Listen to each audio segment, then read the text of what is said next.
tengo en Bilbao a Andoni Ortúzar, que es presidente del PNV, del Euskadi Buru Batzar. Buenos días, egunon, señor Ortúzar, ¿qué tal? Egunon, Íñigo, buenos días. Bueno, señor Ortúzar, el gobierno prevé invertir en Euskadi este año 469 millones de euros, un 7,8% menos, una previsión de cupo de 1.439 millones de euros.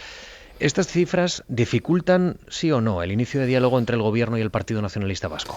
Bueno, ni dificultan ni facilitan. Estamos haciendo ahora una valoración de lo que el proyecto de presupuestos contiene para Euskadi, que para nosotros evidentemente pues es importantísimo. Es la principal razón de nuestra implicación en la aprobación de los presupuestos, atender a las demandas y a las necesidades de inversión que hay en Euskadi, lo que nosotros llamamos la agenda vasca. A nosotros no nos suele gustar hablar de cifras absolutas, ni el año pasado o hace 2 años, cuando desde la oposición se tildaba a la negociación con nosotros de cuponazo, ni ahora que parece que hay menos inversión, porque probablemente hay menos inversión relativa en función de que el año pasado subió la inversión en Euskadi un 30 y tantos %, ¿no? O sea que, y además muchas de esas inversiones son plurianuales porque están afectadas por el tren de alta velocidad, que en Euskadi lleva un retraso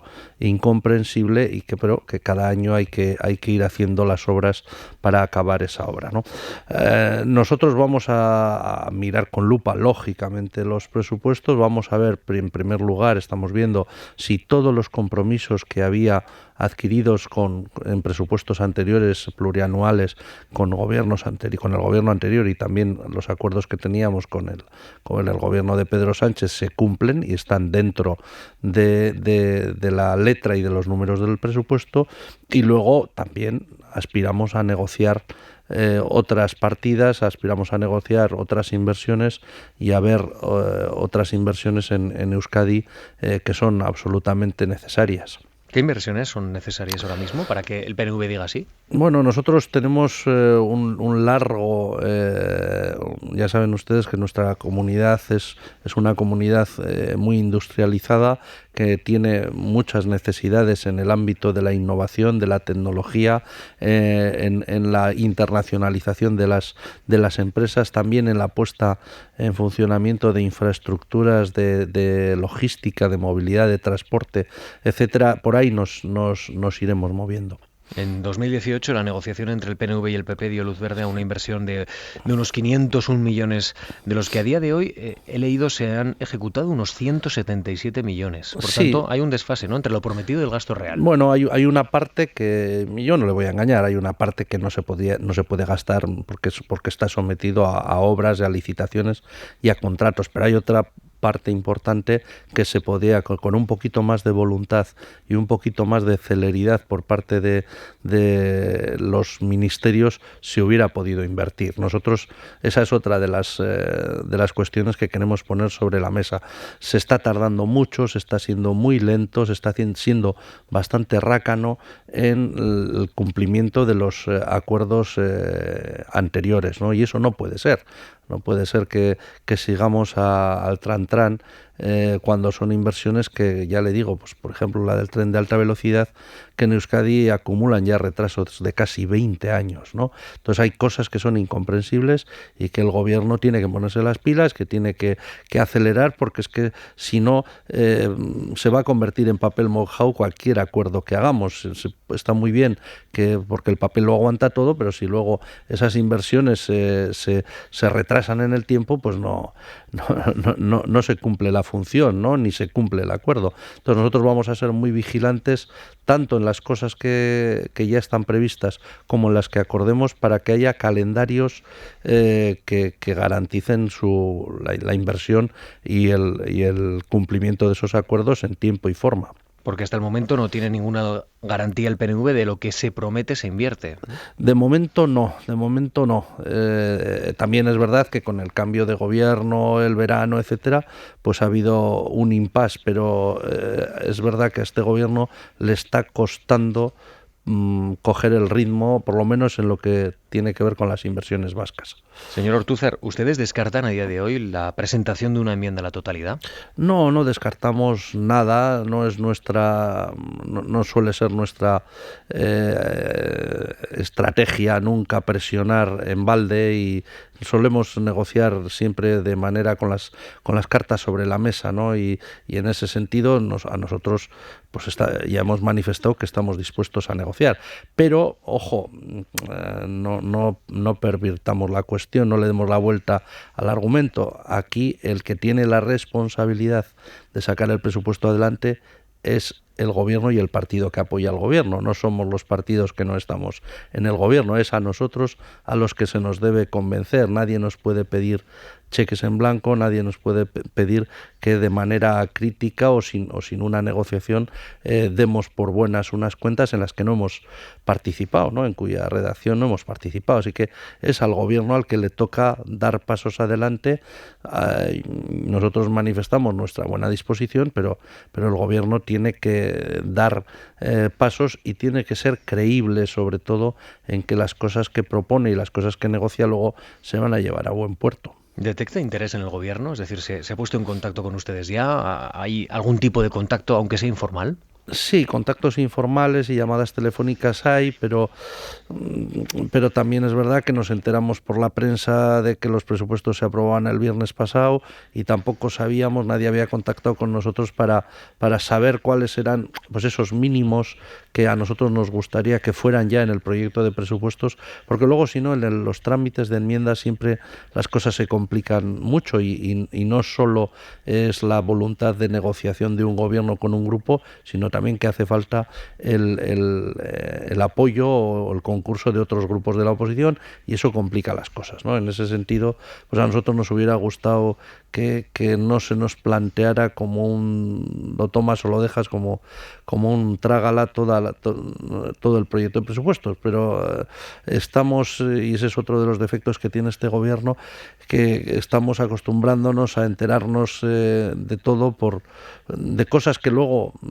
nuestro concurso es necesario para que salgan adelante, pero nos enteramos por los medios de comunicación tras grandes anuncios, ¿no? Y tras un gran despliegue mediático, pero no se ha hecho el trabajo de cocina previo que hace que luego las cosas pues no salgan o salgan con retraso. Más allá de las cuentas territorializadas, los grandes datos o los grandes números, aumenta, por ejemplo, el gasto social, pero también crece la previsión de recaudación fiscal en 20.000 millones de euros, en parte gracias a unos nuevos tributos que todavía no han sido aprobados y que todavía no están en marcha.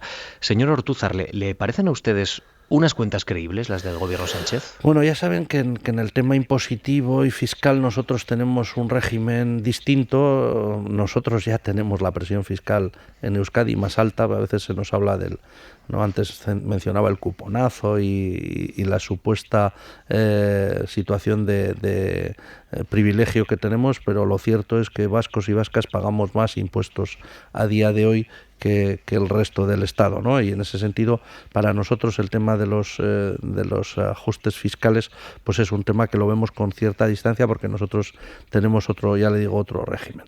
¿Las cuentas son creíbles o no? Pues mire, nosotros veníamos de apoyar las cuentas del Partido Popular en los 2 años anteriores. También se dudaba de la credibilidad entonces de si lo que el señor Montoro proponía encima de la mesa era creíble o no, y si iba a pasar el filtro de Bruselas o no. Es verdad que a la hora de hacer un presupuesto y con estas magnitudes económicas y jugando con inversiones y gastos plurianuales, se puede hacer ingeniería financiera, ¿no?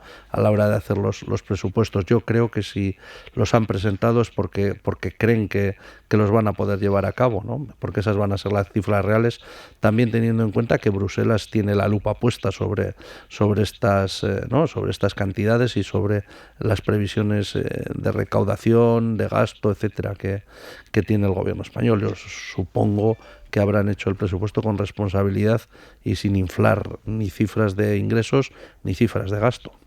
La negociación presupuestaria es toda una incógnita ahora mismo porque el Gobierno necesita a los socios de la moción de censura en un sudoku muy complicado de alcanzar, porque si no pasan las cuentas el primer trámite el día 12 y 13 de febrero, el Gobierno tendría un problema. Señor Ortúzar, ¿el PNV cree que el presidente puede aguantar o tendría que convocar elecciones anticipadas si no pasan el debate de totalidad? Nosotros, y además lo puedo decir hoy en antena porque se lo hemos dicho directamente al presidente Sánchez, nosotros desde el principio le dijimos que podía seguir con una prórroga presupuestaria. Es lógico, bueno, nosotros somos un partido que aprobó los presupuestos anteriores.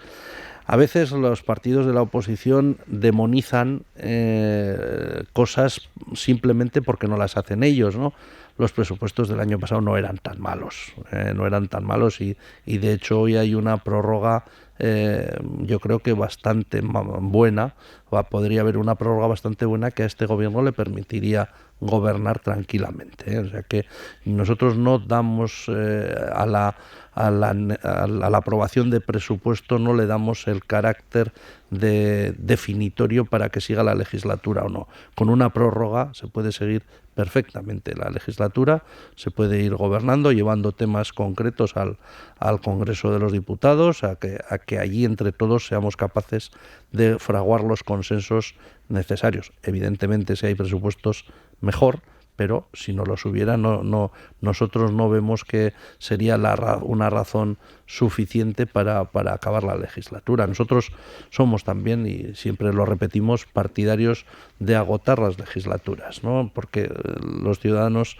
depositan su voto con la confianza de que los partidos vamos a ser capaces de gestionar nuestras relaciones y los acuerdos suficientes para aguantar los 4 años, ¿no? Y yo creo que tampoco además nos garantizaría en esta coyuntura política de tanto ruido, de tanta crispación, unas elecciones ahora no sé si serían buenas o malas para el propósito de alumbrar acuerdos políticos sólidos, ¿no? Estamos viendo, pues ahora hoy vamos a asistir a un acuerdo en Andalucía, pero que es un acuerdo, se hablaba del gobierno Frankenstein, no, pero este acuerdo tampoco es que sea muy normal, o sea, hay un socio que ha pactado con otro socio, el tercer socio dice que no se siente vinculado, que cuando lleguen esas propuestas no las va a votar.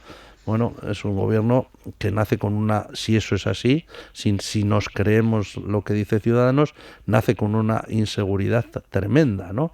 Porque las cosas que el PP ha pactado con Vox no van a tener el respaldo de Ciudadanos. Bueno, pues si eso es así, no tendrán mayoría, decaerán, supongo que Vox se cabreará y empezará a poner en cuestión al gobierno. O sea que nace también un gobierno bastante cojo, ¿no? Desde el punto de vista de la solidez, y los gobiernos tienen que ser sólidos. O sea que en esta coyuntura política tan líquida y tan tensa, probablemente unas elecciones adelantadas lo que nos traigan es un resultado más incierto que una solución.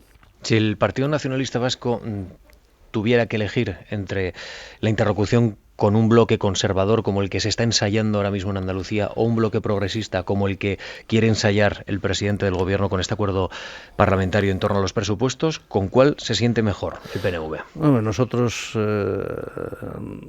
fíjese que somos los que siempre hemos presumido de hablar con todo el mundo, pero a nosotros hablar y sobre todo acordar con Vox se nos hace prácticamente imposible. Nosotros provenimos de una tradición política exquisitamente democrática, siempre hemos estado a favor de los valores democráticos, de los avances sociales, del progreso, y vemos en Vox justo todo lo contrario, una vuelta a un pasado además que para Euskadi y para el PNV fue muy duro, ¿no? El PNV ha estado durante muchos años prohibido, perseguido, ha vivido el exilio, causado por parientes ideológicos de lo que hoy es Vox, ¿no? Entonces, para nosotros sería tremendamente duro tener que negociar o pactar con Vox. Esta reflexión, señor Ortúzar, ¿podría ser extensible al nacionalismo catalán? Se lo planteo porque al fin y al cabo estamos hablando de cómo hay partidos que pueden evitar que se adelanten unas elecciones. Y en este caso también los independentistas catalanes tienen buena parte de responsabilidad en ese acuerdo o en ese posible acuerdo que quiere fraguar el presidente del gobierno. ¿Cree usted que puede ser evitar la llegada al poder de un bloque conservador en nuestro país un impulso a los independentistas para apoyar las cuentas de Sánchez? Hombre, yo estoy seguro que ningún partido soberanista y democrático catalán vería con buenos ojos que lo que está sucediendo en Andalucía se trasladara al Estado, ¿no? Eso estoy completamente convencido y sé también de la preocupación que ellos tienen. Pero no pongamos toda la carga de la prueba en la mesa catalana o en la parte de la mesa catalana. Antes le decía, primero, los presupuestos. Yo no sé si que salgan los presupuestos tiene que ser la vara de medir de si la legislatura tiene que acabar o no, hoy hay que adelantar las elecciones. Nosotros creemos que no. Y segundo, para que se aprueben los presupuestos, la mayor responsabilidad de que eso salga adelante recae en el gobierno que los propone. Bien, porque es capaz de negociar dentro de esos presupuestos suficientes acuerdos con los partidos que solo negocian presupuestos, o porque es capaz de crear un clima, un entorno político que permita a otros partidos acercarse a esos presupuestos, ¿no? Entonces yo creo que en el caso catalán al gobierno del Estado le corresponde crear ese clima político, dar pasos también a la parte catalana, de dar pasos con realismo de lo que hoy es posible, pero entre las dos partes debieran de ser capaces de crear ese clima político que permitiera que salieran los presupuestos adelante, o más allá de los presupuestos, que hubiera un clima, ese clima político fuera capaz de que en el Congreso de los Diputados aquella mayoría que fue capaz de poner en marcha la moción de censura ahora se convierta en positivo en unas fuerzas capaces de gobernar el Estado, ¿no?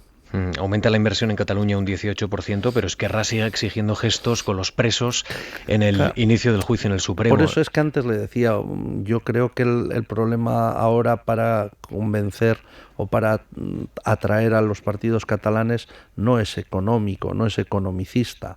Si eso lo hubieran hecho hace 15 o 20 años, cuando lo que estaba en la negociación del estatuto eran competencias y un régimen económico distinto, pues probablemente eso hubiera servido. Ahora ya la partida política con Cataluña se sitúa en términos no economicistas, sino políticos, ¿no? Y ahí es donde yo creo que hay que hacer un mayor esfuerzo. Nosotros somos conscientes de la dificultad que tiene esta cuestión para el presidente Sánchez, pero le animamos y desde luego con nuestro apoyo y nuestra comprensión va a contar siempre que dé pasos para un entendimiento con Cataluña. ¿Cree usted que el gobierno está dispuesto a pagar un precio de este calado? O dado este precio y la altura de este precio, no sacar los presupuestos también le podría ayudar a Sánchez a crear un relato electoral respecto a una nueva campaña? Pero fíjese, no quiero echarle la culpa al mensajero, pero estamos rondando todo esto hablando de presupuestos y de elecciones, de tal y elecciones. Claro, si eso es, si llevamos el razonamiento a ese lado, es que cada uno, cuando va a elecciones, sobre todo el que tiene la capacidad de convocarlas, lo que quiere es ir en las mejores de las condiciones. Pero claro, que no nos pidan al resto de partidos que le ayudemos a que esté él en las mejores condiciones y nosotros en peores condiciones, ¿no? Ahí es donde yo creo que el gobierno y el presidente Sánchez, a la hora de pensar en si la legislatura es más o menos corta y cómo y cuándo vienen las elecciones, tiene que pensar no solo en las elecciones, sino también en el día siguiente. Porque con la fragmentación política que está resultando, ¿no?, que se está dando en el Estado español, está claro que nadie va a tener mayorías. Entonces va a haber que fraguar bloques o va a haber que fraguar acuerdos que den capacidad a uno u otro candidato para ser investidos. Bueno, yo supongo que el presidente Sánchez aspirará a reeditar la mayoría que le llevó a la Moncloa, ¿no? Bueno, pues entonces, si aspira a eso, tiene que entender que el resto de partidos también tenemos nuestras cuestiones, que también tenemos nuestras situaciones, que en Cataluña hay una situación, que en el País Vasco hay otra, ¿no? que con Podemos también hay que hablar. Entonces, hace falta más diálogo político del que está habiendo. Yo ya decía antes, está bien hacer anuncios, pero hay que crear mesas de diálogo político, ¿no? Ustedes en el PNV están más cerca de la posición de Torra y Puigdemont o de Esquerra. ¿Qué posición le parece a ustedes más sensata? Nosotros somos negociadores, ya lo saben. Entonces, nosotros tenemos en el ámbito del autogobierno vasco tenemos nuestra vía, lo que llamamos la vía vasca, y creemos que en Cataluña también hay que buscar una vía de entendimiento y de diálogo político. Pero es verdad, y hay que reconocerlo, que la situación y el entorno político en el que está Cataluña no es nada fácil para los partidos soberanistas. Hay presos políticos, va a haber un juicio dentro de pocas semanas que tiene en vilo a la sociedad catalana, en una situación bastante anómala dentro de una democracia, ¿no? Y todo eso influye, todo eso presiona, todo eso condiciona cualquier capacidad de movimiento. Pero aún así, yo se lo he dicho también a nuestros compañeros catalanes, con los que tenemos una relación muy fluida, les he dicho que tienen que intentar abstraerse y superar un poco esos hándicaps de partida, porque lo que tienen que ver es qué es mejor para Cataluña y para lo que ellos piden o quieren para Cataluña en el futuro inmediato. Si lo que ahora tenemos, que no es perfecto, o lo que puede venir, que puede ser peor, ¿no? Y en esa situación, a veces en política, no es elegir entre lo bueno y lo excelente, sino entre lo posible o lo negativo, ¿no? Y yo creo que ahora tenemos entre manos una opción posible. Andoni Ortúzar, presidente del PNV, del Euskadi Buru Batzar, gracias por estar con nosotros. A ustedes, Agur. agur. Gracias. Agur. 4 minutos.